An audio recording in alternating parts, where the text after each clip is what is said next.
tervist, Stig-Andre Puskreft siin.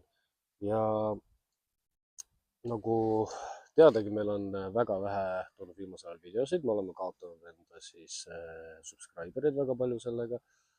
Ei ole hullu, me hakkame nüüd uuesti jälle pihta selle kõigega. Täna siis ma võtan sellise huvitava video nagu terasvill ja patareiga tule tegemine. Ehk siis ma käisin ekstra otsimas seda ja ma olen pikka aega tahtnud tegelikult seda proovida. Ja terasvill nagu terasvill ikka, hea tutsakas ja klassikaline patarei. Ehk siis asjade küljest juba ära rebida siukse pisikese tüki. Proovime siis ära selle igal pool nähtud huvitava asja, et patareiga siis selle tule tegemise. Nüüd siis teeme selle katse ära. Siin ei ole vaja palju teha, kui ainult lihtsalt patarei panna vastu terasvilla. Ja kindlasti peaks olema mingisugust süütematerjali ka olemas siin, et ma olen juba igaks juhuks ette ära teinud, et mine tea. Teeme selle katse.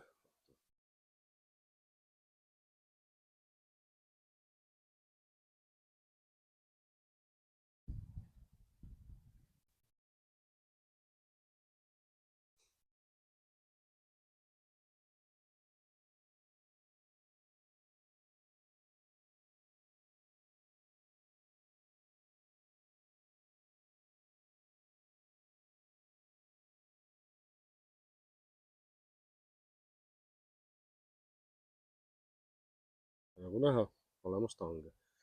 Noh, esimene kord võttis ikka natukene kauem aega, aga ei ole hullu.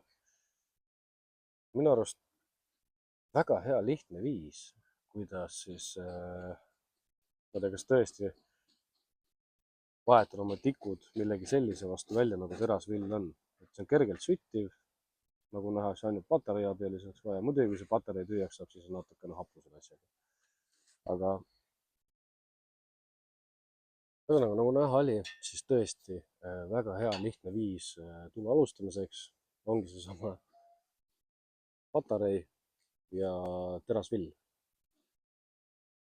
See on kõige lihtsamaid viise, mis mul praegu sellist olnud on tule tegemiseks. Noh, muidugi tähtis on endale valmistada igasugused erinevad sellised featherstickid ja see aitab päris palju kaasa. Muidugi noh, kuiv puit on veel ekstra magus selle jaoks.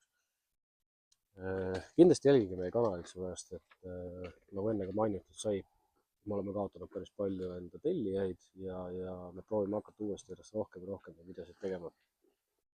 See ei jää siin ainukeseks, nagu näha, ka siin mõningad päevad tagasi on tekkinud meil paar